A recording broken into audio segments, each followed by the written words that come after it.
que miren, hoy seguimos con el discipulado que estamos dando del estudio bíblico, la importancia de la escritura en la vida del cristiano.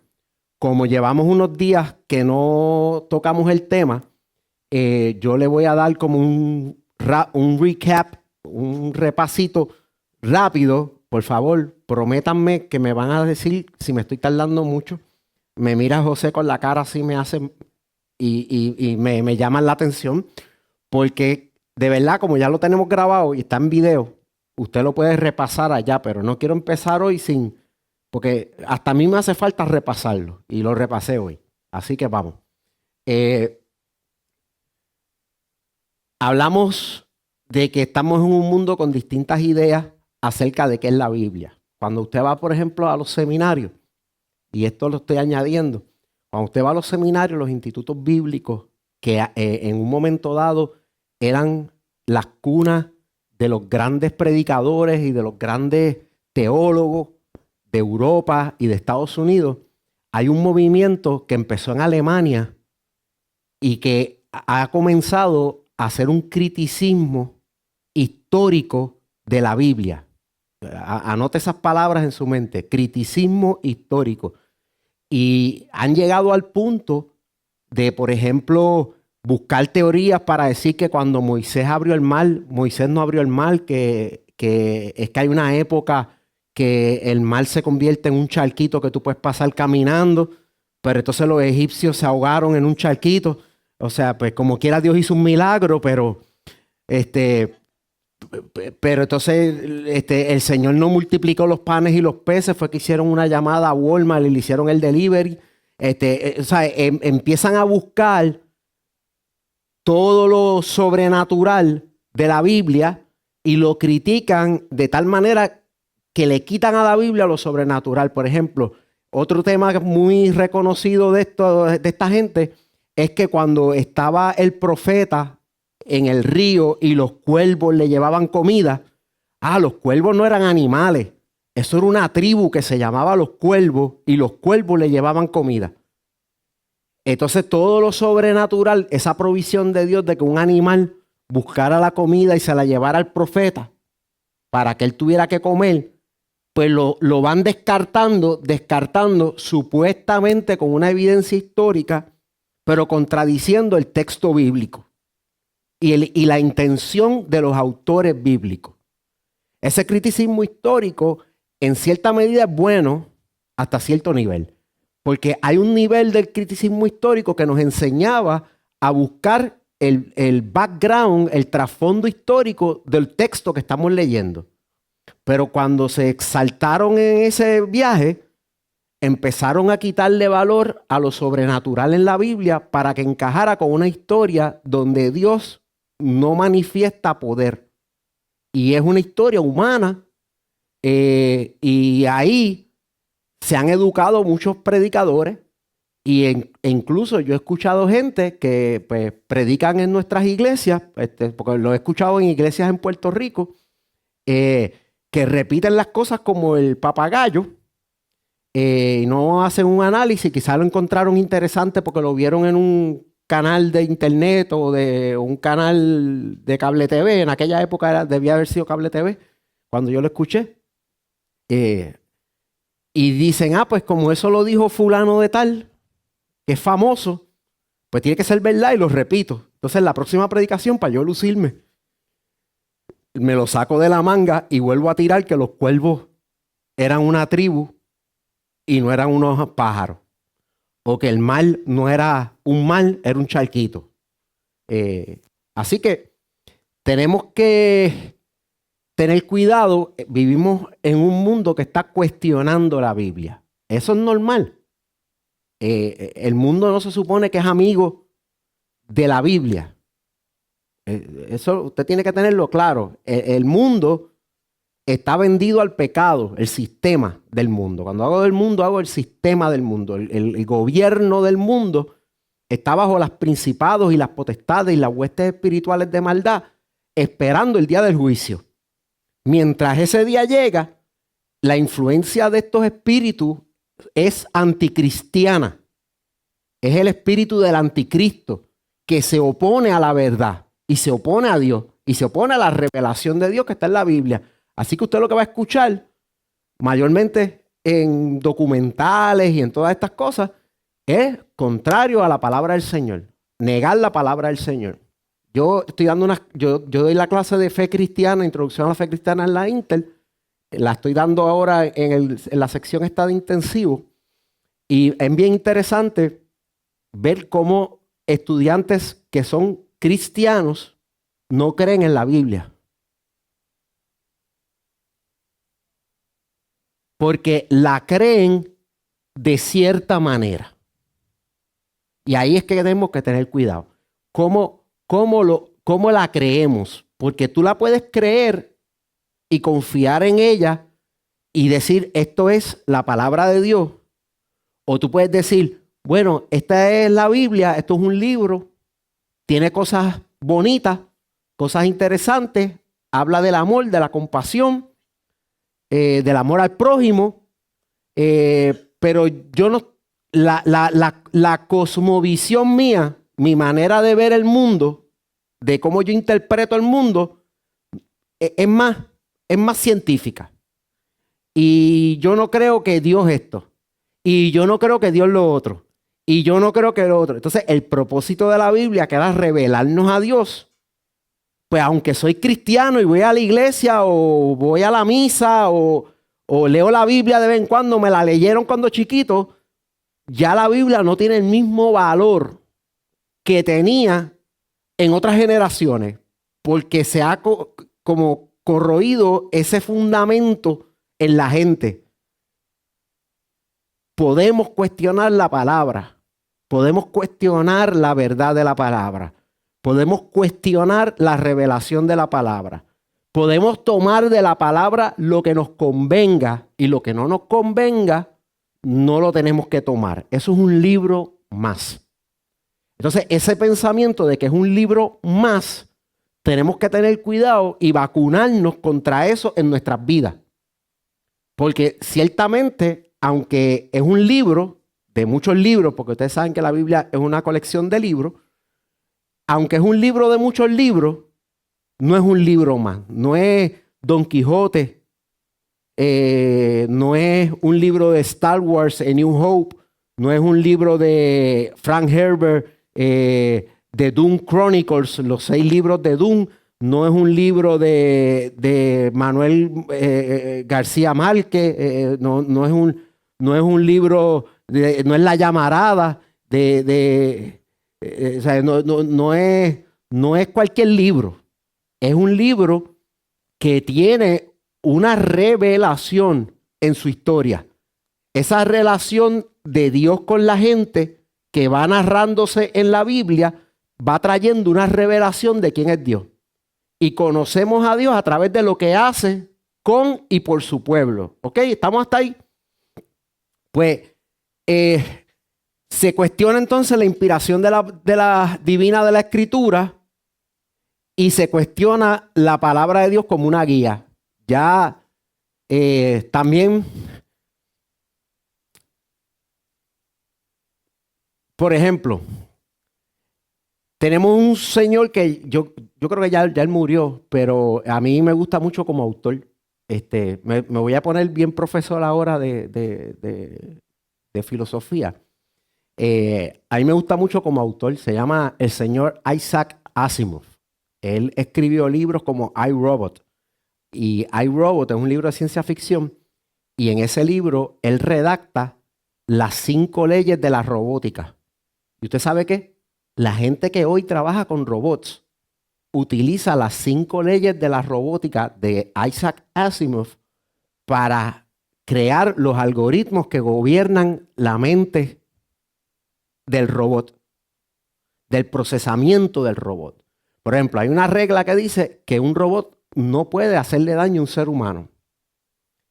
Hay otra regla que dice, de esas leyes, que el robot tiene que cuidarse a sí mismo, pero que no puede cuidarse a sí mismo más de lo que cuida a un ser humano. Entonces, en el libro de Isaac Asimov, él hace unos problemas éticos que enfrentan los robots por tener esas reglas en su programa, y ellos a veces, el robot, ha permitido que alguien muera porque si se acercaba a salvarlo, se hacía daño a él. Entonces, ese robot necesitaba luego un psicólogo de robots.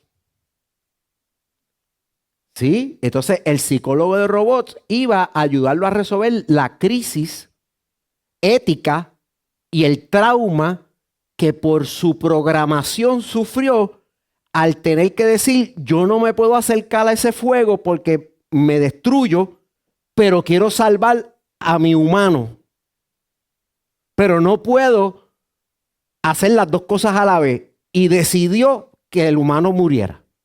Y ese robot tenían que sentarlo con un psicólogo y hacerle ese trabajo. Entonces hay una investigadora que está haciendo investigaciones dentro del libro para ver por qué los robots no están respondiendo a los principios en el orden que es. Si es un problema de la compañía. Ya les conté la historia de eso. Ahora, el señor Isaac Asimov, en un video que está corriendo por ahí por las redes, lo pueden encontrar quizás por ahí en YouTube, TikTok y esas cosas. Él dice, él es ateo.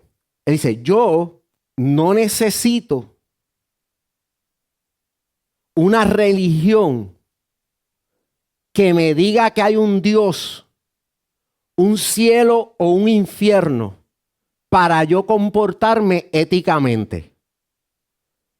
Yo no necesito un sistema de castigo y recompensa. Castigo, infierno, recompensa, cielo, para comportarme éticamente. Yo, sin creer en Dios, sé que no le voy a robar nada a alguien. Sé que no voy a matar a alguien inocente. Sé que no voy a hacer daño a X o Y personas. Y no necesito Dios, cielo, infierno para ser bueno. Esa pronunciación yo la escucho mucho en el estudiantado. Y la gente entiende, y mira a dónde te voy a llevar. Esto es un reto de pensamiento. Vamos a hacer teología y a hacer filosofía un rato. Los voy a retar, vamos a levantar vuelo. La Biblia es un libro puramente de normas éticas, ¿o qué es la Biblia? ¿Qué es el Evangelio? El mensaje del Evangelio es un libro, un mensaje de reglas, normas éticas, ¿o no? Mi contestación a los estudiantes que dicen, yo no necesito a Dios para ser bueno, como Isaac Asimov, es que yo primero le busqué el video, se lo subí. Y le dije, mira, esto es lo que piensa esta persona. Y te voy a decir dónde falla el razonamiento de él. La Biblia no espera que ninguno de los protagonistas humanos en ella, ni nosotros como creyentes, tengamos perfección ética. Por el contrario, la Biblia lo que espera es que a las reglas éticas no las podamos cumplir a perfección. La Biblia lo que enseña es que a pesar de las fallas éticas, morales, pecados de nosotros, hay un Dios que quiere no darnos un infierno, sino relacionarse con nosotros y darse a conocer.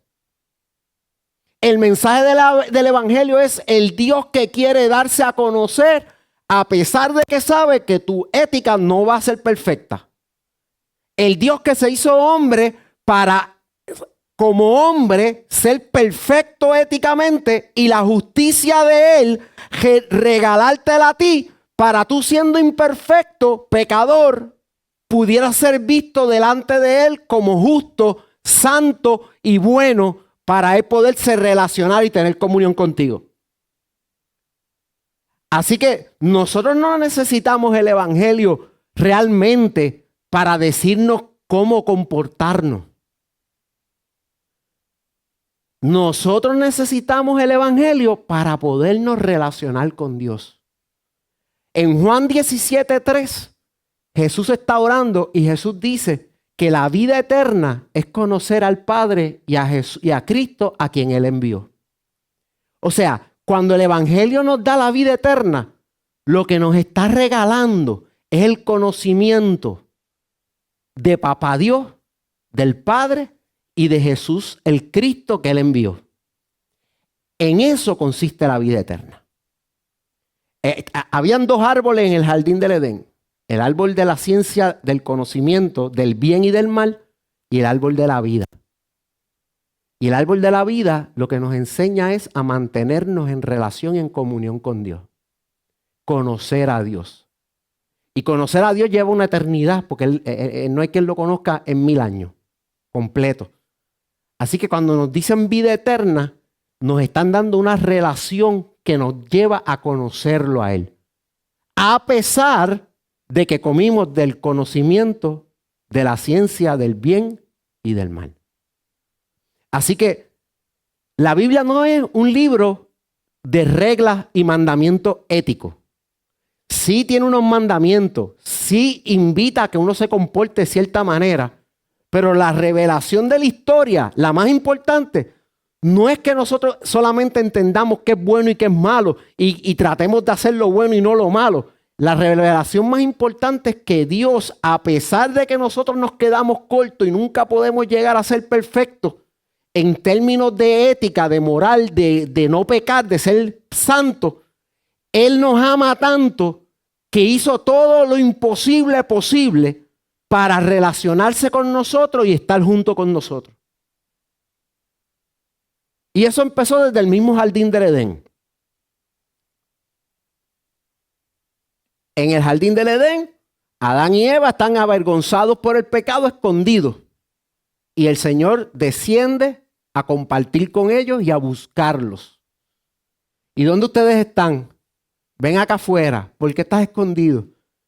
Y empieza la relación. La relación se perdió por el pecado y el Señor bajó a relacionarse con ellos otra vez. Vamos a hablar. Esa relación es el Evangelio.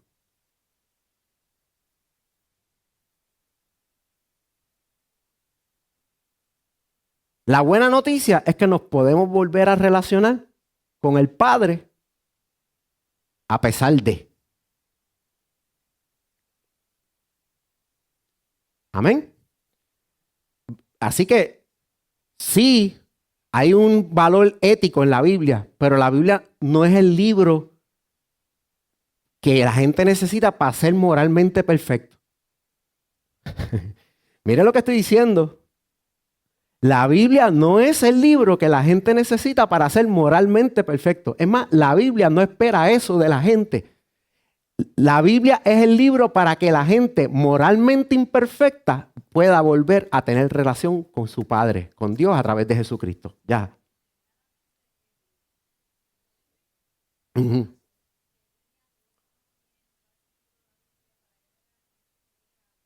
Uh-huh.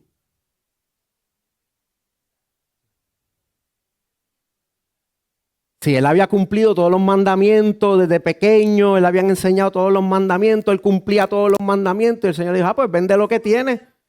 Él se consideraba moralmente perfecto y el Señor le dijo, pues mira, vende todo, vende lo que tienes, dáselo a los pobres y sígueme. Y ahí encontró que dentro de él, quizás no se dio cuenta en el momento, quizás se haya dado cuenta más tarde porque la Biblia no lo narra, pero nosotros nos damos cuenta que dentro de él había un Dios más grande que Jesús y era las posesiones materiales. Y él ahí dijo, espérate, hasta aquí llegué. Yo no voy a vender lo que yo tengo. Uh-huh. ¿Qué más tengo que hacer? Esa era la pregunta del... Uh-huh.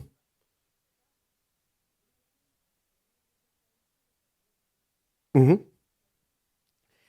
Exacto, como dice Miriam. El joven rico le pregunta a Jesús, ¿qué más debo hacer para alcanzar la vida eterna? ¿Qué más tengo que hacer? Porque siempre está ese sentimiento de que no damos el grado, no damos el grado, no damos el grado. Y eso es normal que usted lo sienta ante la ley de Dios. La ley de Dios es perfecta. La ley de Dios es santa. Y usted va a sentir que usted no da el grado. Y qué bueno que usted se siente que usted no da el grado, porque cuando usted se siente que no da el grado, necesita ayuda. Y la ayuda es Cristo. Nadie puede reconocer a Cristo como Señor y Redentor de su vida si primero no reconoce que no da el grado. Así que la Biblia no es el libro para hacer a la gente, es que esto suena feo, perfectos moralmente, es para restaurarlos en su relación con el Padre, a pesar de que no sean perfectos. Algún día llegaremos a la perfección. Vamos en camino a la perfección. Un día vamos a tener un cuerpo de gloria y vamos a estar libres del pecado. Pero por ahora no somos perfectos ni pretendemos haberlo alcanzado ya. Nos extendemos hacia esa gloria venidera, pero no somos perfectos. Entonces hay gente que piensa que la Biblia es el libro que nos dan para que tengamos normas éticas. Entonces, obviamente, si eso es lo que tú crees que es la Biblia, pues tú no necesitas una Biblia para saber qué hacer.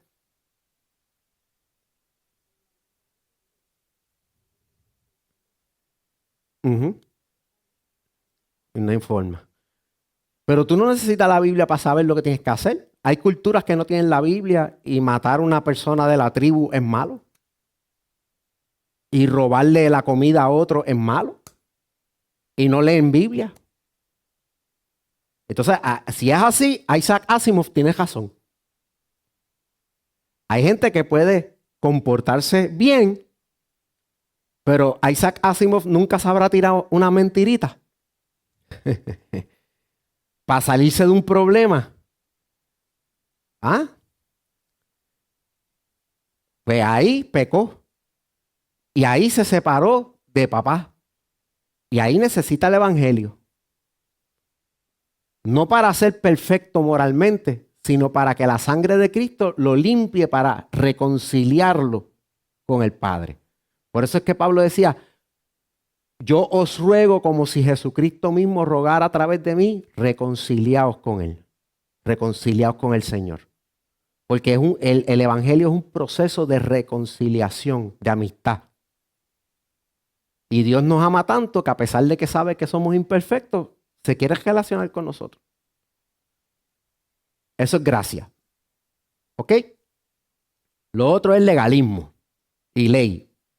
Y la ley sí tiene un propósito bueno. Y es enseñarnos que no damos el grado. Pero no nos quedemos ahí. La ley nos lleva a Cristo. La ley es el ayo, el maestro que nos lleva a Cristo. Y en Cristo encontramos la gracia para poder ser amigos de Dios otra vez.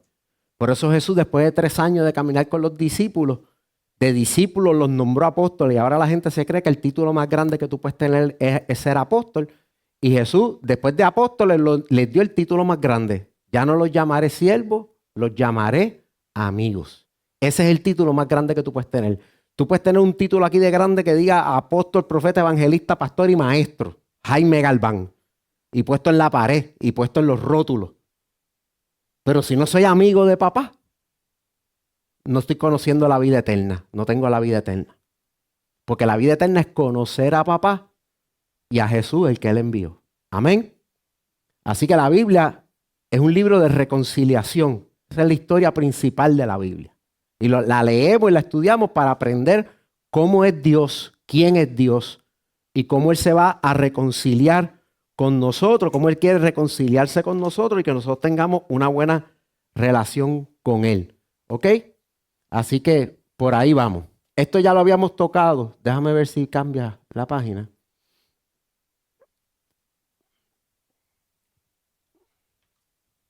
Ok. Habíamos hablado de estas evidencias que ayudan a que creamos que la Biblia tiene una consistencia histórica y en la revelación, en las profecías cumplidas, etc. En el tiempo moderno tenemos el problema de la relatividad moral y la verdad absoluta y la influencia de las ideologías seculares. Es lo que hemos estado hablando. Estamos viviendo un tiempo que yo puedo llamar a lo malo bueno y a lo bueno malo, dependiendo cómo yo lo vea. Entonces la Biblia en ese sentido, pues sí nos establece un parámetro de que esto es lo bueno y esto es lo malo. Pero en el sentido de que el libro es para decir eso solamente, el libro no es para eso solamente. El libro empieza con señalar qué es lo bueno y qué es lo malo, pero realmente el libro es una historia de amor. De un amor que una de las partes falló y la otra está buscando reconciliarse con esa parte.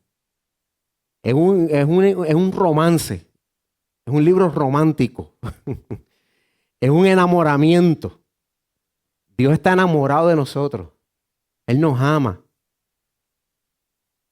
y Él está buscando reconciliarse con nosotros. Y ese es el mensaje principal. Ahora sí, vivimos un tiempo que, por ejemplo, y tenemos, ahora el mundo lo tenemos en la palma de la mano y podemos encontrarnos ahí muchas filosofías y religiones y culturas diferentes. Así que vivimos en un mundo que podríamos decir, como antes decían la lucha libre aquí en Puerto Rico, todos los caminos conducen a la vida eterna.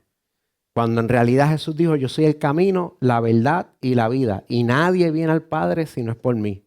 El mensaje del Evangelio es exclusivo. Hay corrientes aún dentro del cristianismo que dicen que el Espíritu Santo obra en todas las religiones. Imagínense. El Espíritu Santo obra en el cristianismo a través de la palabra y de la iglesia. Y el Espíritu Santo y el Señor y el Evangelio del reino son exclusivos. No se salva a la gente, no se reconcilia a la gente con Dios por Buda, por Mahoma, por allá, por acá, por esta filosofía, por el yoga, por el zen, por el otro. No. Ni siquiera por la Virgen, ni por allá, ni por el más allá. Es el único camino, la verdad y la vida se llama Jesucristo y nadie puede ir al Padre si no es por Él. Y lo dijo Jesús. Así que si creemos que Jesús es Jesús, ¿verdad? Y que su palabra es su palabra, pues no podemos jugar con eso, ¿ok? Entonces, en eso es que tenemos que tener cuidado, porque la historia de reconciliación depende de Jesús.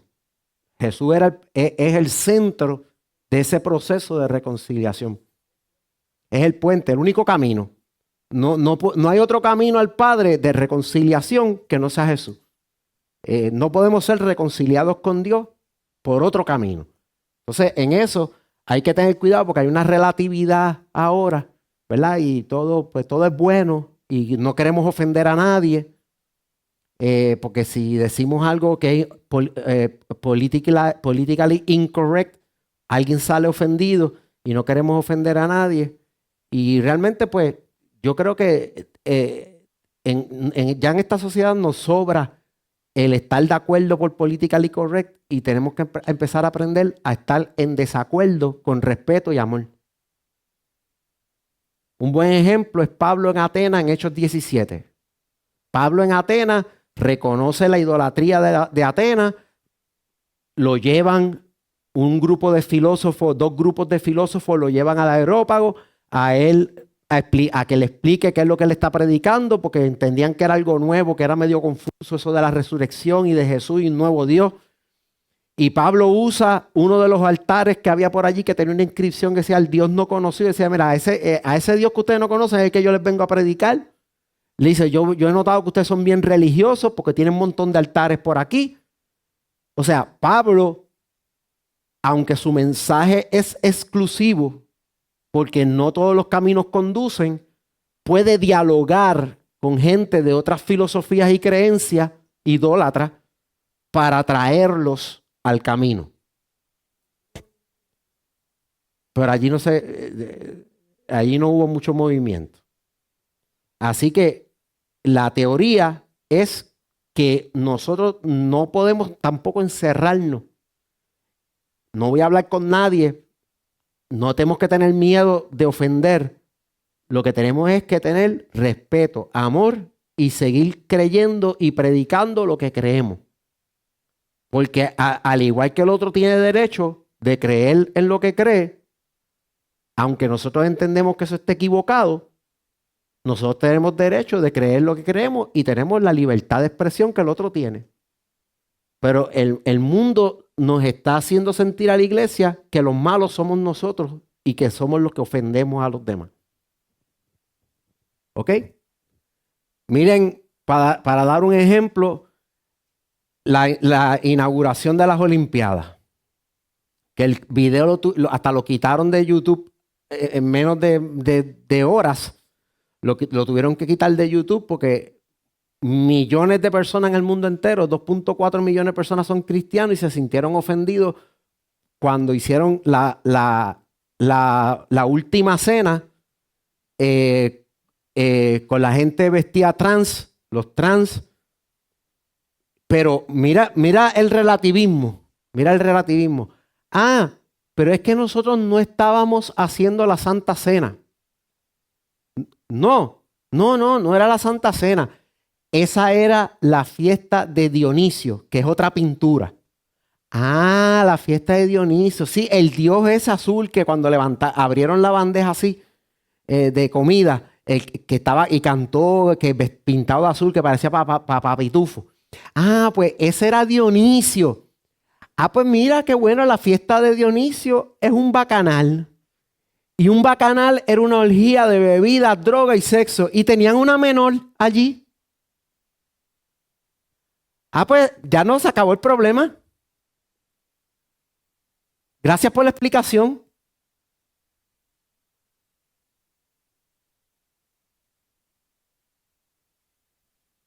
Yo creo que la ensuciaron más.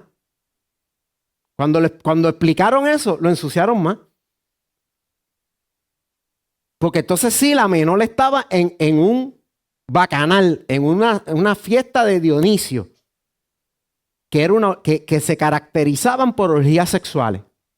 ¿Y qué hacía una menor allí con la comunidad trans y LGBTQ? A eso sí, a un surfer brasileño, que gracias a Dios está en las finales, no le permitieron llevar las tablas de surfear porque tenían la imagen de Jesús. Y la política de las Olimpiadas es que ninguna imagen religiosa o política se puede utilizar porque ofende a los demás. Pero entonces la misma norma, que es la norma 50 del manual de las Olimpiadas, ellos la violentaron. Y al surfer no le dejaron llevar las tablas. Tuvo que buscar una tabla, otra tabla. Y la gente le había dado las tablas con ¿sabes? La gente le regaló tablas para que se llevara la tabla con los colores de Brasil y el Cristo que está en el monte. ¿Sabes? Que tampoco es como algo, es un símbolo brasileño de Río de Janeiro. Mira, está ahí esa estatua. No le permitieron la tablita, pero permitieron la fiesta de Dionisio, que sigue siendo una religión porque politeísta. Dionisio es parte de un grupo de dioses. Y la pintura de Dionisio era una sátira de la Santa Cena, de la última cena del Señor. Y si no era la última cena, pues como quiera no lo arreglaste porque tienes una menor, una niña, en ese baile y en esa presentación. Entonces, ¿de qué estamos hablando? ¿Que la pedofilia es buena?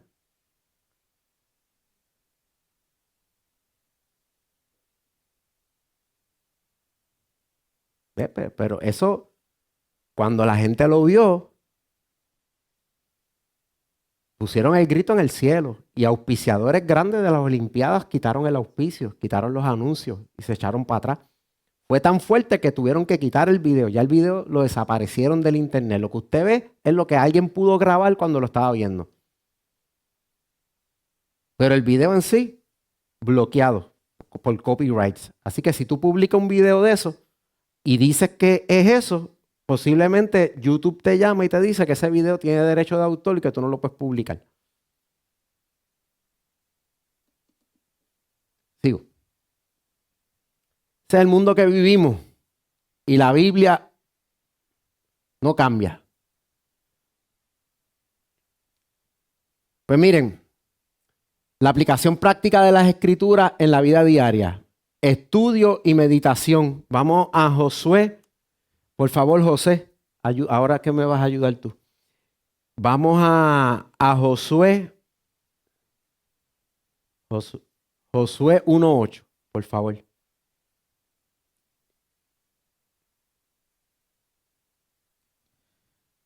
Nunca se apartará de tu boca este libro de la ley, sino que de día y de noche meditarás en él, para que guardes y hagas conforme a todo lo que en él está escrito, porque entonces harás prosperar tu camino y todo te saldrá bien. Fíjese la importancia de meditar en la escritura y de llevarla, guardarla, practicarla.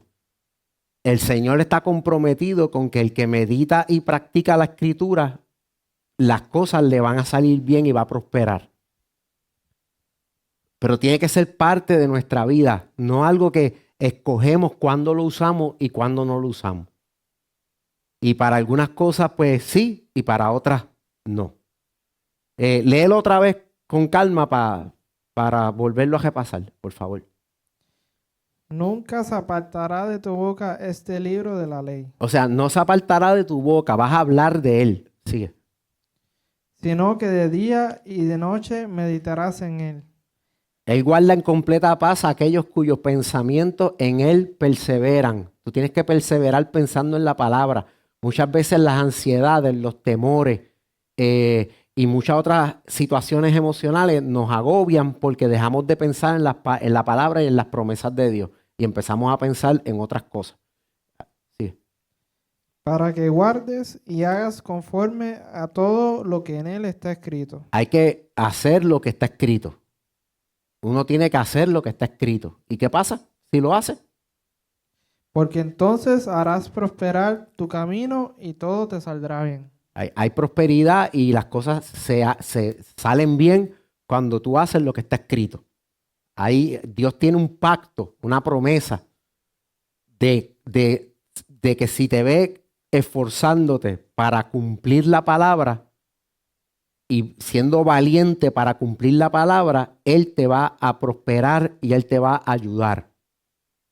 Las promesas de Dios en Cristo son un sí y son un amén. Y a veces a nosotros los cristianos hay cosas de la Biblia que nos hacen hacer cosas que otra gente nos critica. Por ejemplo, tú puedes tener un grupo de amigos que todos mienten en el income tax, en el tax, en Hacienda, como de la planilla. Y entonces tú vas y dices, no, porque eso es robar. Ah, pero ¿qué te importa a ti que robarle al gobierno? Si el gobierno son los más pillos, si esto, si aquello. Mira, con todas las razones que te dan, a ti te dan ganas de convertirte en Robin Hood y robarle de verdad a Hacienda. Sí, cuando coges un boquete en la cajetera, te dan ganas de ir a Hacienda y sacar chavo para comprarte un tanque para poder guiar por ahí que no te molesten los boquetes de la carretera. Ah, pero entonces tú eres cristiano. Y aunque nadie te vea cuando tú firmes la planilla y la entregues, tú sabes que Dios sí te está viendo. Y tú sabes que si tú haces las cosas bien, Dios está comprometido con prosperarte y que todo te salga bien.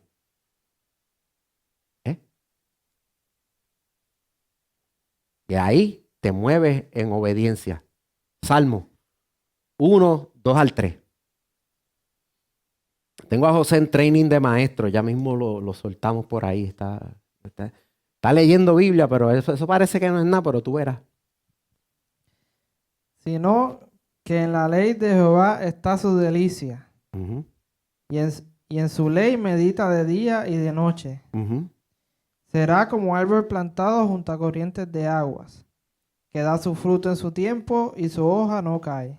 Y todo lo que Sí. Y todo lo que hace prosperará. Mira lo que dice, el que medita en la escritura de día y de noche y la cumple es como un árbol que está plantado junto a corrientes de agua. O sea que las raíces se nutren del agua del río del Espíritu y da su fruto a su tiempo. La hoja no se les cae.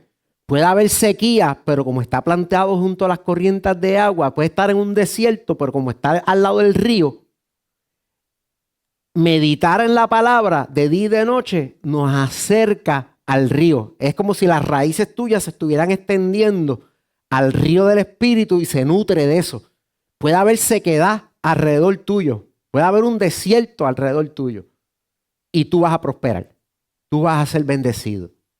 Tú te vas a nutrir de esa vida que fluye de la Escritura, de la palabra de Dios. Amén. Tenemos que empezar a creer en la Biblia así. Porque si no, entonces se convierte en otro libro más, como el National Geographic, ¿verdad? Y la Biblia tiene un poder grande en nuestras vidas. Poder grande en nuestras vidas. Nosotros hemos visto, yo te puedo testificar miles de cosas, cómo el Señor nos ha bendecido por obedecer la palabra. Cómo el Señor nos ha bendecido por tratar. Cuando digo tratar es porque no, como dije ahorita, nunca logramos esa perfección de hacer de todo perfecto. Y siempre hay uno que otro error y uno que otro pecado, ¿verdad? Pero Dios ve ese esfuerzo, como le dijo el Señor a Josué también, esfuérzate y sé valiente, no temas ni desmayes, porque yo voy a estar contigo. Entonces cuando el Señor ve que tú te estás esforzando por cumplir la Escritura, por vivir la Escritura, Él sabe que Él te va a bendecir, Él te va a ayudar y te va a prosperar.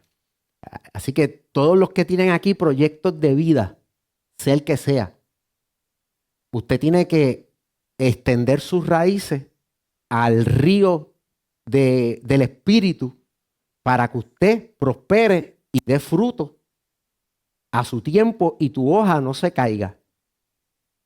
La vida de todo lo que tú emprendes, de todo lo que tú haces, de tus negocios, de tu trabajo, de tu ministerio, de todo, depende que tus raíces estén donde tienen que estar, bebiendo el agua que tienen que beber.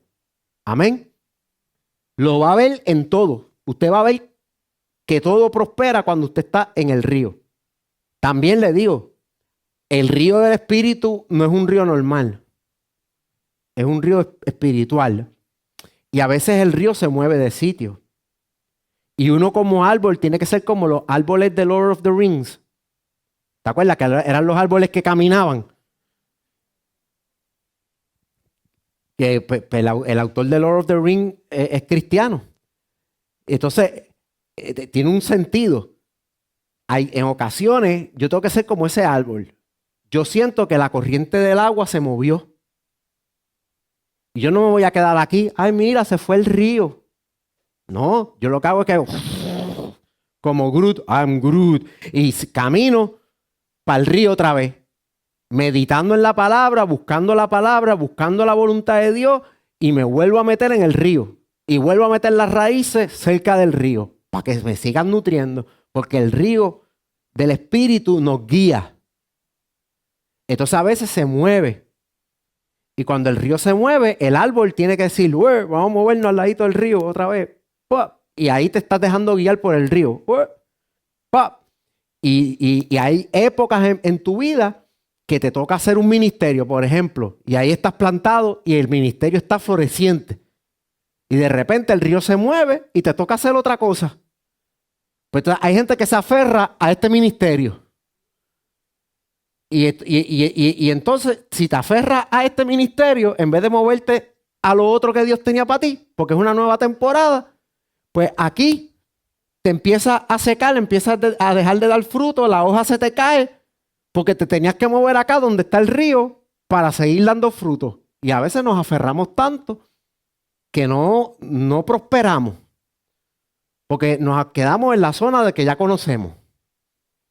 Y no nos movemos a la zona donde Dios nos quiere llevar. También, como dice Miriam, la nube y la columna se movían y cuando la nube se levantaba había que recoger el campamento e ir detrás de ella. Pero nosotros tenemos que ir detrás del río, buscando el río todo el tiempo para seguir ese ejemplo. Obediencia y aplicación, Santiago 1:22. Ese nos los tenemos que aprender de memoria. El que no se lo sepa, memorízalo hoy. Pero sed hacedores de la palabra, y no tan solamente oidores, engañándoos a vosotros mismos. Ok, fíjense lo que dice ahí. Sed hacedores de la palabra, no solamente oidores. Porque si solamente la escuchas pero no la haces, te estás engañando a ti mismo.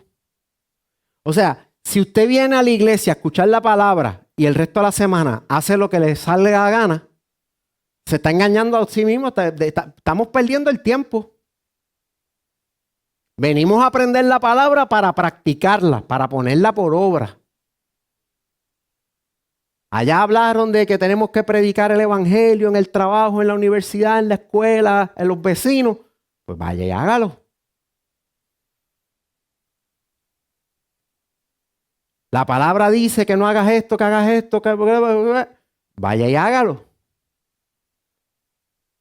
Métase con el Señor y busquen la palabra. ¿Qué Dios quiere que yo haga? ¿Cómo Dios quiere que yo lo haga? Y vas a encontrar sabiduría para cada momento de tu vida. Próximo. Mateo 7, 24 al 27.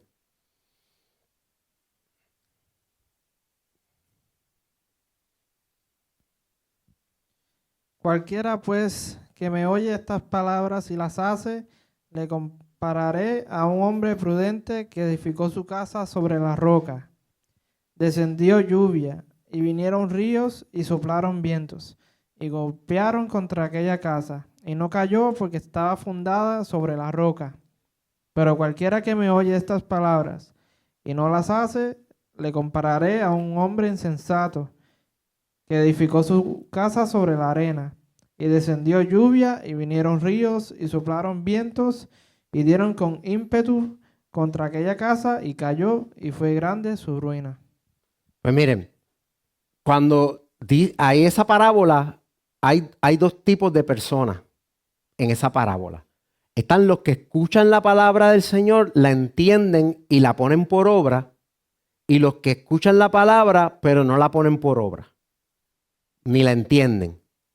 Esas personas que escuchan la palabra, la entienden y la ponen por obra, son semejantes a una persona sabia que cuando fue a construir su casa, escarbó hasta que encontró una roca para poner el fundamento en algo sólido. Y cuando vienen los vientos, las tempestades de la vida, como la casa está cimentada en algo sólido, la casa no se le cayó. El que oye la palabra pero no la hace, no la cumple, no pasa el tiempo de escarbar hasta llegar a esa profundidad de la palabra, es el hombre insensato, necio, que construye la casa sobre la arena. Entonces hay una canción que dice, castles made of sand melts into the sea eventually.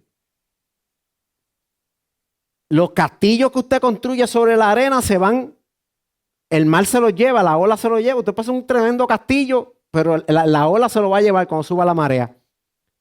Y realmente, en esa misma canción, que es una canción cristiana, dice, es mejor tener una choza sobre la roca que un castillo encima de la arena. Miren eso. Es mejor tener una chocita encima de la roca que un castillo sobre la arena.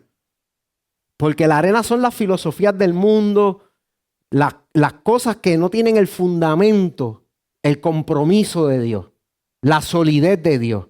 Jesús es la roca inconmovible de los siglos. O sea, Jesús no hay quien lo mueva. Y cuando tú penetras en la palabra y cumples la palabra y edificas sobre la palabra, estás en un fundamento inconmovible, no se puede mover.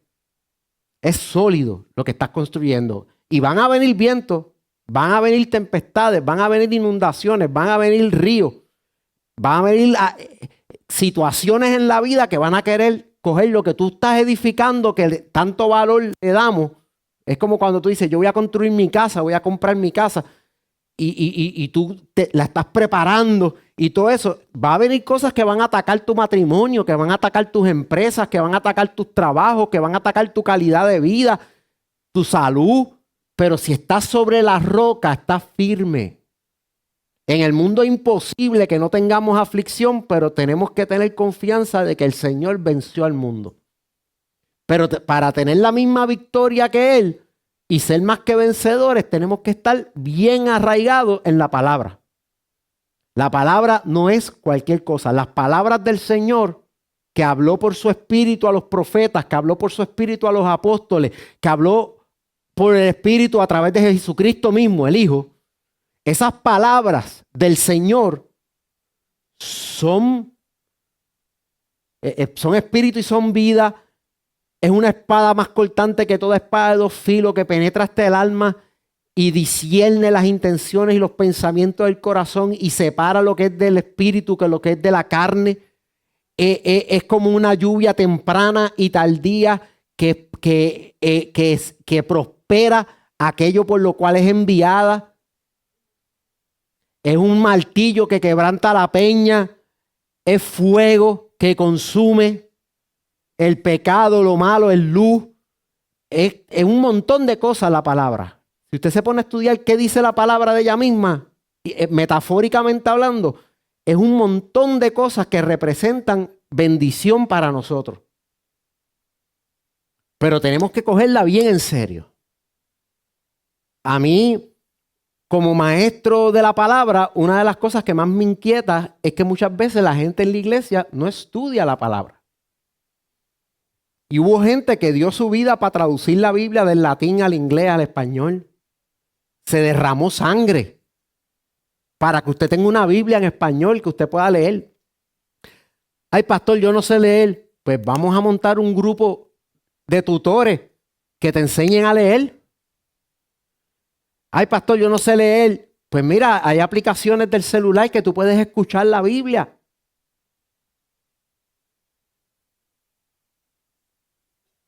Pero no dejes de estudiarla.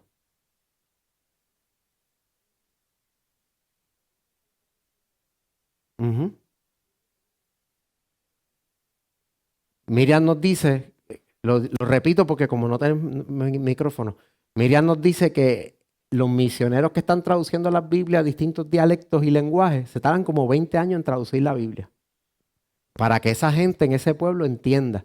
Incluso, le voy a decir, muchos de los lenguajes escritos que tenemos hoy nacieron de la obra misionera. Porque llegaban los misioneros como San Patricio, que usted sabe que se celebran San Patrick Day, qué sé yo, y los tréboles. Pues ahora todo el mundo se cree que San Patrick Day es de beber cerveza. Y pues quizás nada más lejos de la realidad, porque San Patricio realmente fue a evangelizar estos pueblos nórdicos que tenían un lenguaje hablado pero no escrito. Y una de las cosas que él hizo fue crear la escritura para poderle traducir el evangelio y que ellos lo pudieran leer y enseñar a leer. Se han creado lenguajes escritos para poder enseñar la escritura por misioneros. Y lo de los tréboles que él explicaba que el Padre, el Hijo y el Espíritu Santo era como un trébol que tiene 3 partes, pero los 3 son uno. Tiene las 3 hojitas, pero los 3 son uno. Así que nada que ver con eso de vamos a embojacharnos con cerveza porque es San Patrick Day. Así que todo lo cambian. Así que construyamos sobre la roca. Amén. Bueno, vamos a ver si nuestra amiga pantalla nos ayuda.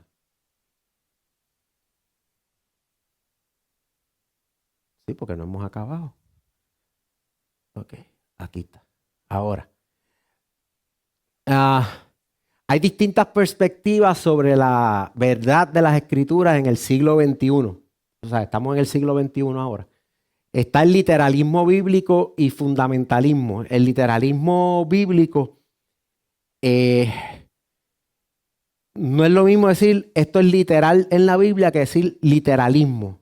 literalismo es que, por ejemplo, cuando leen en Apocalipsis que sale una bestia del mar, ellos entienden, o podría gente entender, que de verdad va a salir a un tipo de Godzilla del mar y se exageran en lo literal y no entienden la parte metafórica de la escritura, la parte que son parábolas, esas cosas como que se van bien, bien fundamentalistas, bien literalistas, bien fuertes.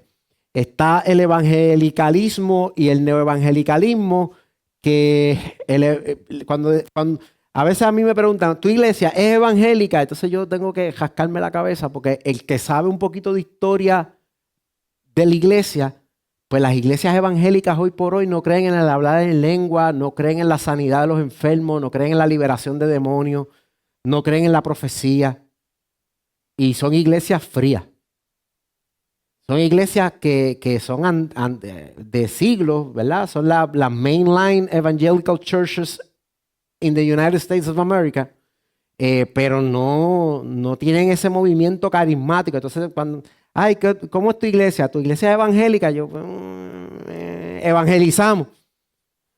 Pero no, esa categoría, pues, está el liberalismo teológico, eso más o menos se lo expliqué ahorita. Hay unas tendencias bien liberales ahora que están cambiando incluso la Biblia. Hay unas Biblias que ya dicen Dios, Padre, Madre, cosas así, versiones liberales. Está el posmodernismo cristiano, la ortodoxia oriental y el catolicismo romano. La ortodoxia oriental, esa es la iglesia ortodoxa griega, que usted ve que los pastores usan como una barbita y parecen sacerdotes, pero con una barba abundante. Y el catolicismo romano, pues hay una diferencia entre ellos, pero se parecen. En una ocasión, el imperio romano o el imperio visigodo, el reino católico, se dividió en dos y salió la iglesia ortodoxa oriental y salió la iglesia católica. Y hubo un momento que habían hasta dos papas. Había un papa en Roma, en el Vaticano, y había un papa en Constantinopla. Y dos emperadores que respondían a su papa. Y de ahí sale eso. Y hay una diferencia. Por ejemplo, en el catolicismo, usted sabe que ellos tienen el sagrario al lado del altar. El sagrario es para guardar la Eucaristía, las hostias, porque ellos entienden que en la misa, cuando el sacerdote celebra la misa, el pan se transforma literalmente en el cuerpo de Cristo. Y aunque parece pan y el vino parece vino, huele a vino, sabe a vino y el pan sabe a pan, ya no es pan. Es una transmutación. Se convirtió en el cuerpo y la sangre de Cristo. Y como es el cuerpo y la sangre de Cristo, es algo bien sagrado que no podemos ensuciar ni que se caiga al piso ni nada. Y lo guardamos en el sagrario, que es como una urna, una caja fuerte para protegerlo. ¿Ok? Eso es parte del catolicismo que usted quizás no lo ve en el protestantismo. En algunas iglesias protestantes más antiguas, como la iglesia alemana, la iglesia luterana, creen que el pan y el vino en el momento de la cena toman unos atributos sobrenaturales, pero cuando pasa la cena vuelven a ser pan y vino. Y otras iglesias de índole más pentecostal o protestantes más modernas, pues piensan que simplemente el pan es una tipología del cuerpo de Cristo y el vino es una tipología de la sangre de Cristo. Es una representación. No es que se convierte realmente en su cuerpo y en su sangre.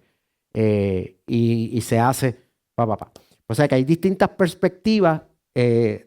Todo esto, el posmodernismo tiene que ver también con los cambios en la manera de organizar la sociedad igual que el liberalismo tiene mucho que ver con los cambios en cómo se organiza la familia. Tenemos el pentecostalismo y el carismatismo o el carismático. Esos somos los que creemos en el movimiento del Espíritu Santo, que hablan lengua, que profetizan. Pues eso que se parece a la iglesia del libro de los Hechos y al día de Pentecostés en adelante, se le llama pentecostalismo.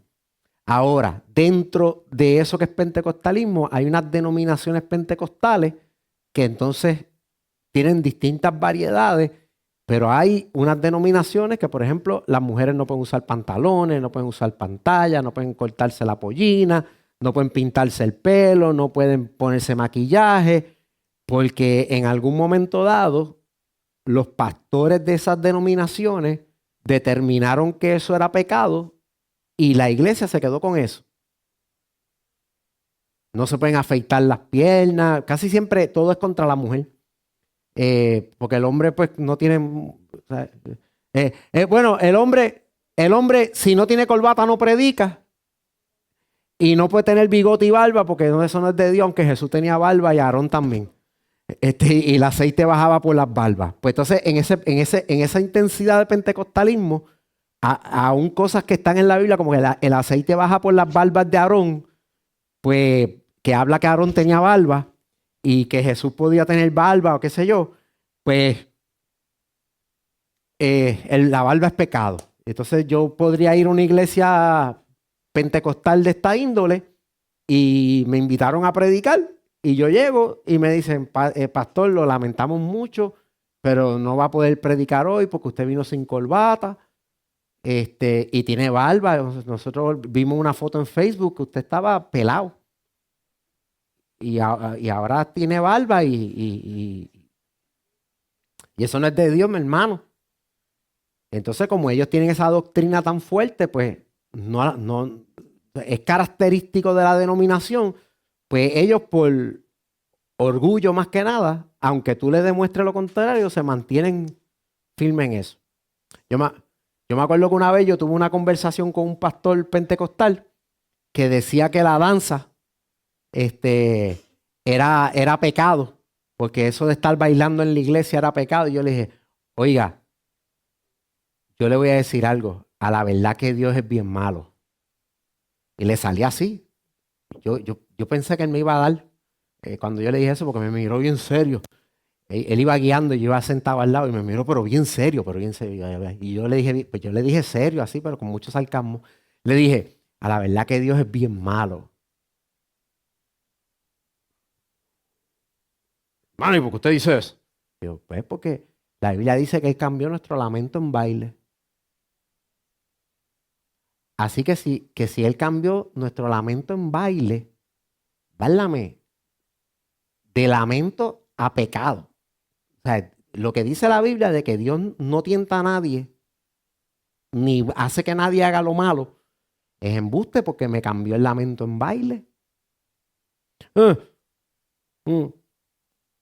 Pues y el Salmo 150 dice que lo alabemos con danza. Válame. Y David bailaba y cuando le dijeron, mira, tú estás bailando ahí con el pueblo y parece que te estás haciendo vil, y dijo, pues si bailar con el pueblo para adorar a Dios es ser vil, yo me haré más vil todavía. Yo voy a bailar más todavía. Entonces, espérate, Dios es malo. Sí, ¿no? Hay ejemplos de baile. Bueno, Dios es un paricero, a Dios le gusta el party. Dios le gusta la fiesta, que los hijos del bailen, que celebren. Mira la parábola del hijo pródigo, que cuando llegan hacen una fiesta. Se salva un alma y en el cielo hay una fiesta. Todo es fiesta y party, y escándalo, y ruido y gritos de júbilo y alabanza. Eso ese no es el Dios de la Biblia. El Dios de la Biblia es con fuegos artificiales y esto es a todo fuete. Así que pues, El pastor terminó danzando con un pañuelo en una campaña evangelística que hicimos en un residencial y empezó a brincar y a danzar así después que hablamos ese tema.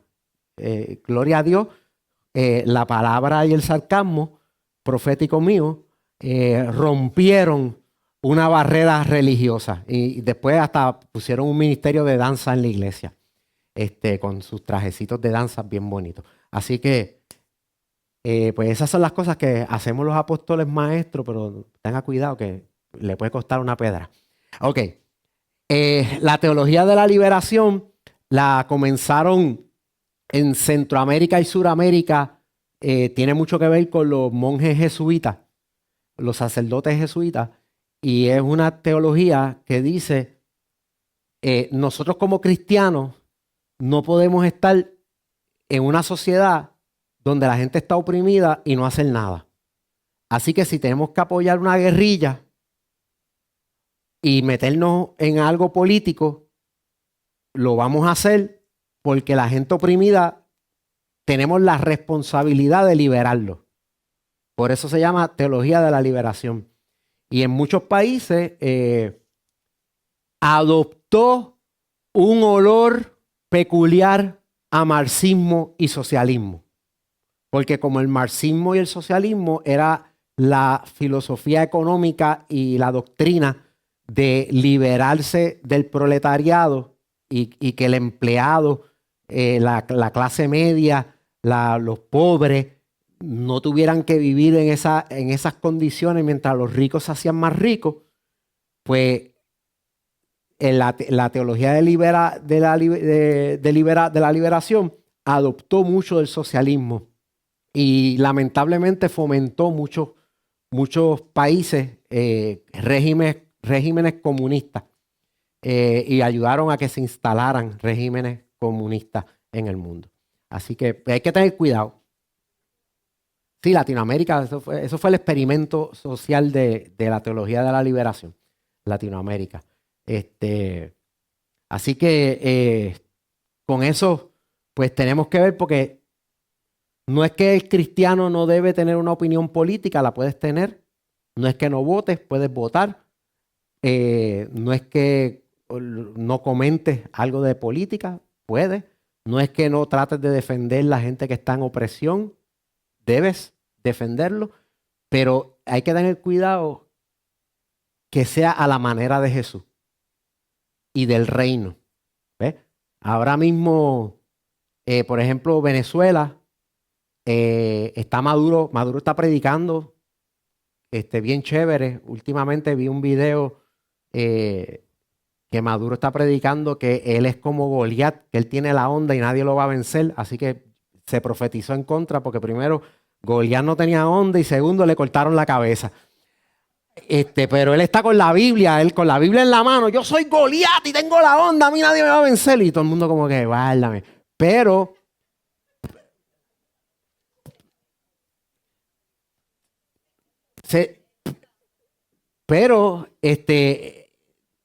no vamos a hablar de su IQ. Muy probablemente, y eso pasa en los regímenes comunistas, cuando se enseña la Biblia y el Estado autoriza a una iglesia a enseñar la Biblia, el adoctrinamiento de la iglesia va de acuerdo al régimen de gobierno. Y por ejemplo, la lucha va un ejemplo. La lucha de David contra Goliat es la lucha del pobre contra el proletariado, contra el imperialismo yanqui de los americanos. Y aunque nosotros parecemos más chiquitos, Dios está con nosotros. Y por ahí empieza la política. Y entonces usan la Biblia mal. Porque la historia no tenía nada que ver con tu régimen y tu lucha contra los yanquis, el imperialismo americano. ¿Entiendes? Y podemos o no estar de acuerdo del imperialismo y qué sé yo, pero cuidado con la Biblia, porque la Biblia no hablaba de eso. Cuando David y Goliat estaban peleando, lo menos que estaba pasando era el imperialismo Goliat o Maduro, ¿verdad? Porque ahora Maduro él es Goliat con la onda y nadie lo va a derrotar. Así que esa revelación muy, muy profunda de parte de él. Parece que él está tratando la contrincante que no dejaron que corriera, porque la sacaron de la papeleta, estuvo diciendo en una de esas marchas que hubo después de las elecciones que la lucha por la libertad del pueblo venezolano es una guerra espiritual, pero que Dios estaba con ellos. Ella lo dijo así mismo. Así que parece que Maduro dijo, válame, esta gente están usando la Biblia para unirse, pero están haciendo manifestaciones pacíficas. Y yo tengo que hacer algo. Entonces parece que dijo, pues vamos a usar la Biblia también. Y se acordó que había una historia de David y Goliat y se convirtió en Goliat. Lamentablemente para él, asumió el papel de los que van a ser derrotados por el poder de Dios. Así que no sabemos cuál sea el resultado, pero yo pienso que, esto es mi opinión acá, yo pienso que como proceso democrático, todo el mundo ha dicho que le faltó transparencia al proceso.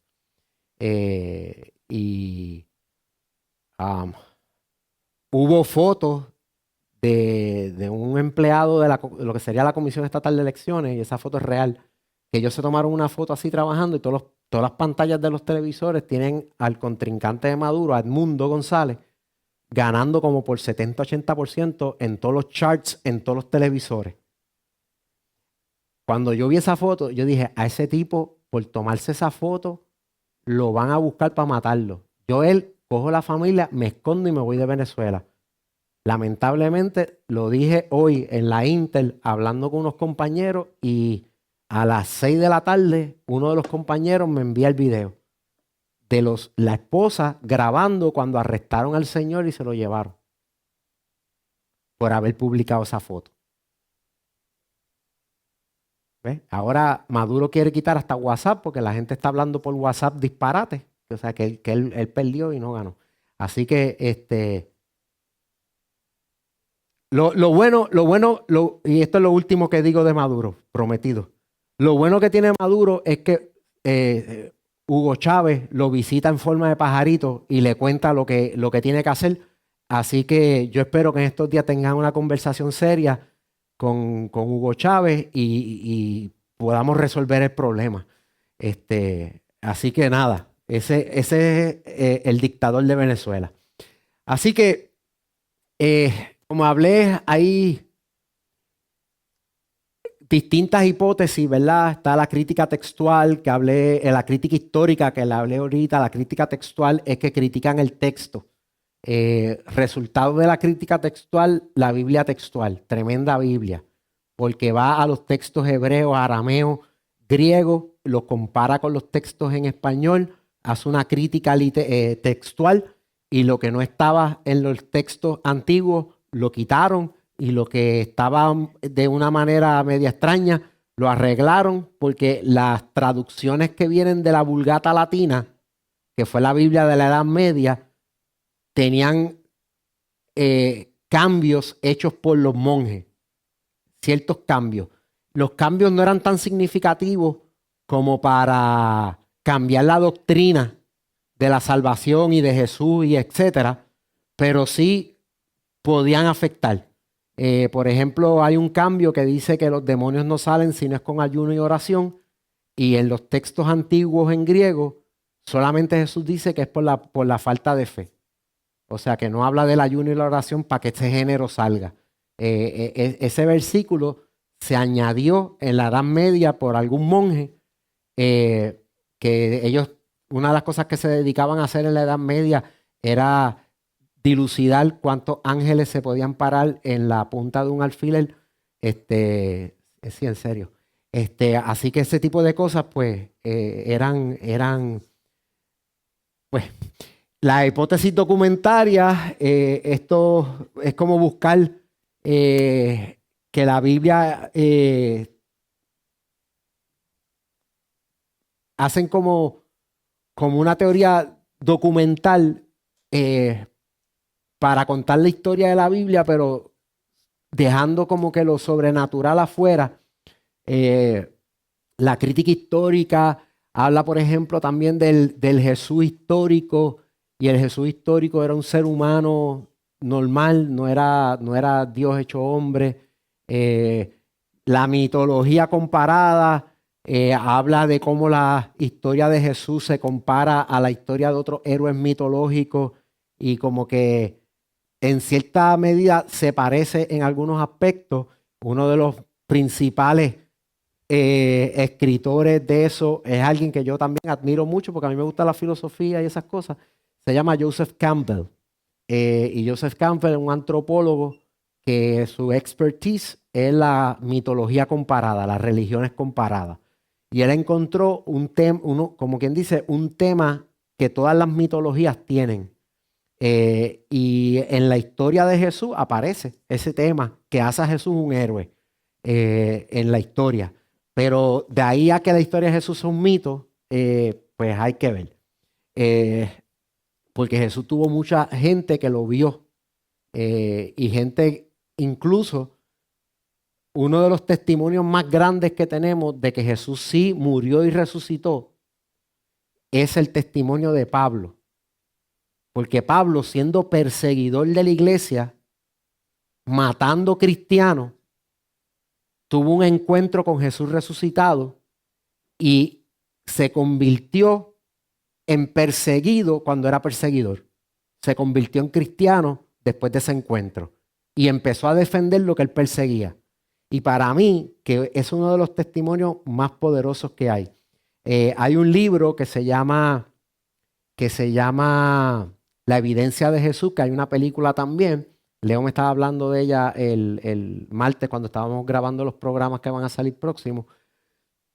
Y hay una película de ese señor. Ese señor es un reportero, un journalist, y él estaba buscando toda la evidencia histórica para probar que Jesús era un embuste. Y cada vez que investigaba más, la evidencia lo convencía de que Jesús era real, hasta que se convirtió. Y entonces la película Evidencia de Jesús, creo que se llama, es el testimonio de cómo él se convirtió buscando evidencia para contradecir la Biblia. La teoría de la evolución religiosa habla de cómo los seres humanos se basa en la evolución del ser humano. Salimos del mono, nos convertimos en humanos, pero en ese proceso evolutivo evolucionó nuestra religión. La religión es un evento cultural natural del ser humano y por eso todas las culturas tienen una religión diferente, pero la religión fue evolucionando y, como quien dice, los próximos pasos evolutivos de la evolución de la religión es que no va a haber religión. Y vamos a cantar la canción como la cantaba el de los Beatles. Imagine all the people. Imagínate un mundo donde no hay religiones, donde no hay guerra y por ahí. Entonces se está vislumbrando filosóficamente eliminar las religiones porque las religiones causan problemas políticos y geopolíticos y guerra. Y es verdad que mucha gente, por ejemplo, los musulmanes y los cristianos han tenido guerra, los musulmanes chiitas con los otros musulmanes han tenido guerra entre ellos y todo. Pero es la religión o la condición de pecado de los seres humanos lo que causa la guerra, ¿verdad? Eso es lo que tenemos que preguntarnos. Hay unos psicólogos que no están del lado de la iglesia e interpretan la Biblia como cosas psicológicas, ¿verdad? Por ejemplo, el endemoniado de Gadara, pues no era que estaba endemoniado, es que tenía esto otro. Todo lo van viendo psicológicamente. Problema que tiene eso, volvemos, le quita lo sobrenatural a las historias bíblicas y a las historias de Jesús y cosas por el estilo. La crítica literaria es interesante porque ahí no solamente se ve el texto de la Biblia, la historia de la Biblia, se ve el género literario. Y aquí en la crítica literaria se ha descubierto, y en esto en parte es real, no se puede decir que no, que la versión, por ejemplo, del Antiguo Testamento que nosotros tenemos hoy es el producto de una edición reciente.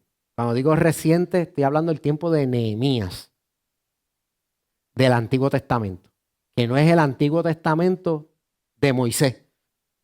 Es un Antiguo Testamento que después que ellos regresaron a la ciudad y encontraron los libros de la ley, que lloraron y todo y se sentaron a leerlos, los escribas empezaron a restaurar los libros porque estaban quemados y dañados.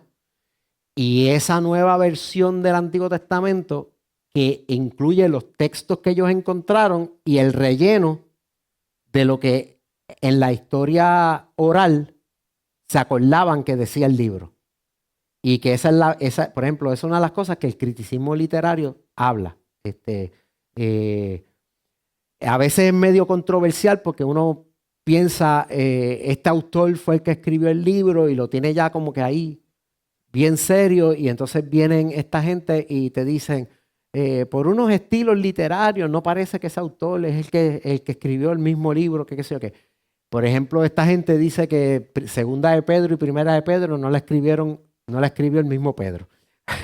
Eh, y con Isaías hablan, en Isaías hablan de que hay dos Isaías o tres, porque se escribieron en distintas épocas de la historia, distintas porciones, y después se unieron, se recopilaron y se editaron como un solo libro. Los críticos literarios nos ayudan, por ejemplo, a entender y a explicar por qué una historia de los gadarenos tiene dos gadarenos y la otra historia tiene un solo gadareno. Y hay cosas que no son tan malas. Yo no digo que es malo, pero es algo un poquito retante porque parece que está cuestionando, y en algunos casos se va muy, muy allá, ¿verdad? Ahí es que me preocupa. La teoría de la ficción bíblica, o sea, también hay gente que piensa que la Biblia es un libro ficticio, ¿verdad? Es como leer una novela como El Código de Da Vinci, que es una ficción histórica, o sea, que parece un libro de historia. Incluso hubo gente, cuando El Código de Da Vinci estaba de bestseller, había gente que viajaba al Vaticano y a Roma a buscar los símbolos que decía el libro porque pensaban que estaban allí de verdad. Y hay cosas que realmente pues son ficción.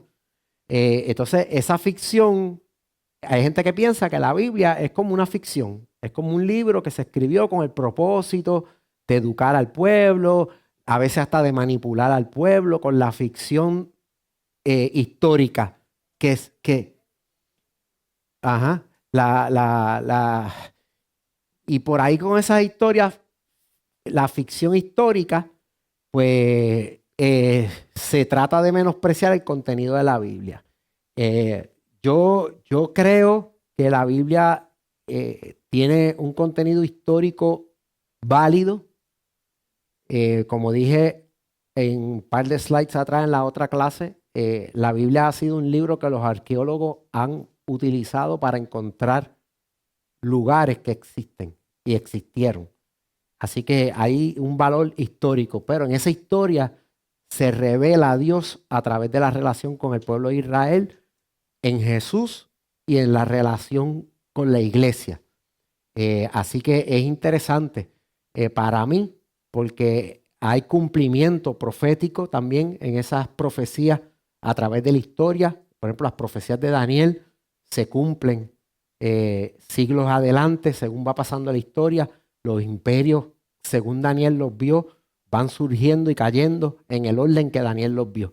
Así que yo me sostengo ahí. ¿Ves? La Biblia habla de Adán y Eva como dos personas que existieron. ¿Ves?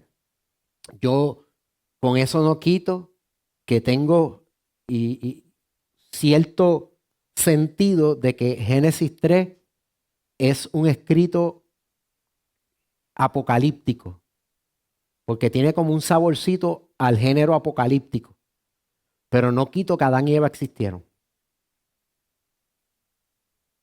Porque se habla de Adán como se habla de Jesús. El primer Adán y el segundo Adán sí existieron. Pero de que el capítulo 3 de Génesis como que tiene un saborcito apocalíptico, así como de lenguaje apocalíptico, sí lo tiene. Porque Apocalipsis retoma ese mismo lenguaje y lo vuelve a usar allá en su género. Y Daniel, cosas así. Pero, vuelvo y digo, que el género literario apocalíptico se usa en la Biblia no descarta que la historia tenga una enseñanza de verdad. ¿Ves? Ahorita mismo yo estaba usando esa misma historia para decirte cómo el Señor quiere reconciliarse con nosotros. Pero ahí yo tengo ese saborcito, pero sé que Adán existió y que Eva existieron. O sea que yo no creo que salimos del mono. Yo creo que los seres humanos, muchas veces, porque la gente piensa que salimos del mono, la gente ve las pirámides de Egipto y dice, ¿cómo los seres humanos? Eso no lo pudieron haber hecho los seres humanos. ¿Cómo es posible que hayan cortado esa piedra tan derecha?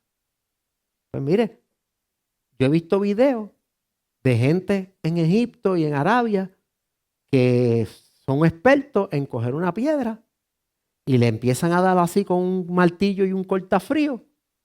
Y cuando le dan el último cantazo, la piedra se parte derechita. Porque la piedra y la manera de ellos cortarla, la vibración, la parte derechita.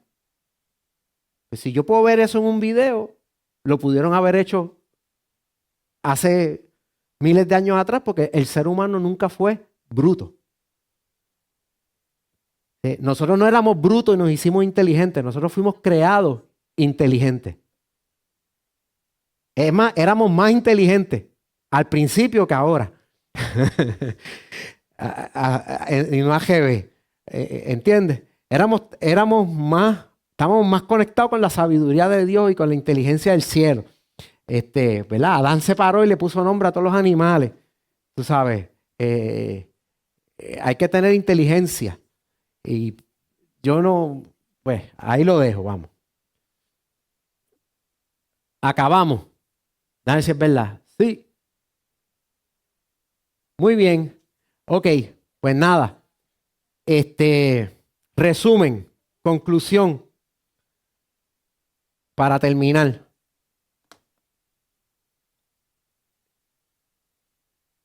Ay, esto se lo voy a decir a los jóvenes, especialmente a los jóvenes,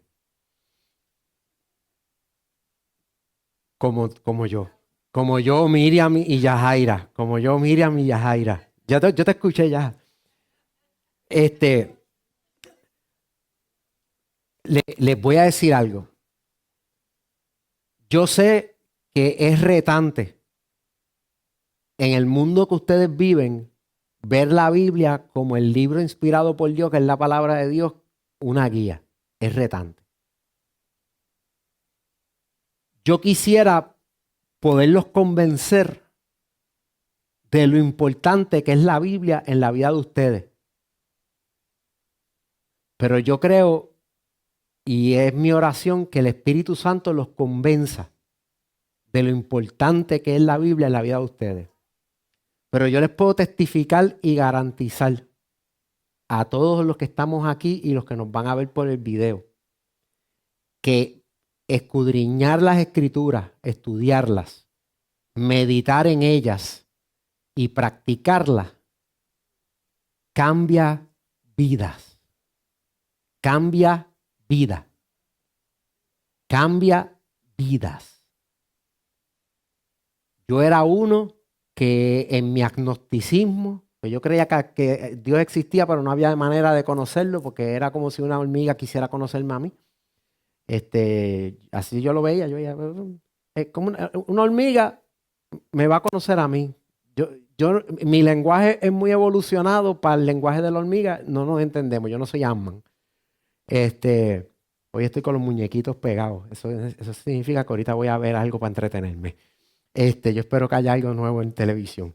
Así que yo no soy Ant-Man. Pues Dios tampoco, Dios nos dejó aquí y dijo, ahí los dejo, que viva el más listo del menos listo. ¿Verdad? Así dice el refrán, usted lo conoce. Y los dejó ahí, que nos batallemos por nuestra cuenta y Dios no se puede relacionar con nosotros de manera personal. Dios es como la fuerza, que es como una energía, todo es Dios, Dios está en todo, en la silla, en la mesa, en la pared, en mí, en el perro, en el gato, y es como un panteísmo. Para mí Dios era algo así. Pero conocí al Señor y empecé a conocer su palabra. Y la palabra me empezó a ayudar a transformar mi vida. Y me empezó a ayudar a mejorar mi vida. Y las veces que me he apartado de la palabra, porque no les voy a decir que nunca he desobedecido a la palabra, he visto cómo estar lejos de las raíces, estar lejos del río, afectan mi vida. Que vuelvo y les repito lo que en todas las predicaciones en el último mes y medio y en enseñanzas le he dicho. Es sumamente importante en este tiempo que se aproxima intimar con el Espíritu Santo y la Escritura. Usted tiene que cultivar esos tiempos de intimidad con el Espíritu Santo y la Escritura. Siéntese a estudiarlo. Algo que yo admiro de Carlos, se lo dije a José los otros días, que le preguntara a Carlos para que se lo enseñara, es que Carlos tiene una libreta. Carlos viene los viernes a la red de hombres a traer una reflexión, una predicación, un mensaje, y tú ves que Carlos abre una libreta y está llena de mensajes. Eso me dice a mí que él pasa tiempo escudriñando la palabra con el Espíritu Santo. Tú abres mi computadora, porque yo soy más joven que Carlos y yo soy Paperless Company. Tú me tenía que dar guille porque todo el mundo es joven aquí, el único yo soy a ser yo. ¿Sí?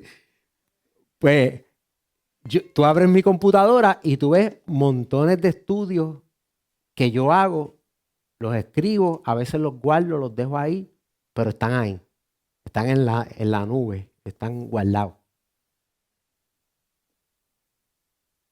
De ahí salen libros, de ahí salen predicaciones, de ahí salen clases, de ahí salen videos, de ahí salen montones de cosas. De ahí salen, sobre todo, sabiduría para vivir la vida y bendición de Dios. Así que no vean el libro que llamamos Biblia como un libro más. Aprendan de él, métanse en él. Mucha gente me pregunta, ¿y por dónde empiezo? Pues hay gente que empieza por Génesis. Yo casi siempre le digo a la gente que empiecen por Juan. Porque Juan te enseña a Jesús, Dios, hombre. Lee los evangelios. Empieza conociendo a Jesús. Ese es el modelo de nosotros. Y después de los evangelios vas al Antiguo Testamento para entender cosas que se dicen en los evangelios. Y vas a las cartas para entender lo que se dice en los evangelios, porque las cartas de los apóstoles explican al Jesús del evangelio. Y las profecías de la ley hablan del Jesús del evangelio, pero el centro es Cristo. Y búscalo, trata de conocerlo. La Biblia te lo va a revelar, lo vas a conocer bien. Y eso te va a cambiar la vida, te va a ayudar mucho. Y en momentos difíciles que vendrán, vas a poder permanecer firme porque estás sólido sobre la roca. Amén. Pónganse en pie.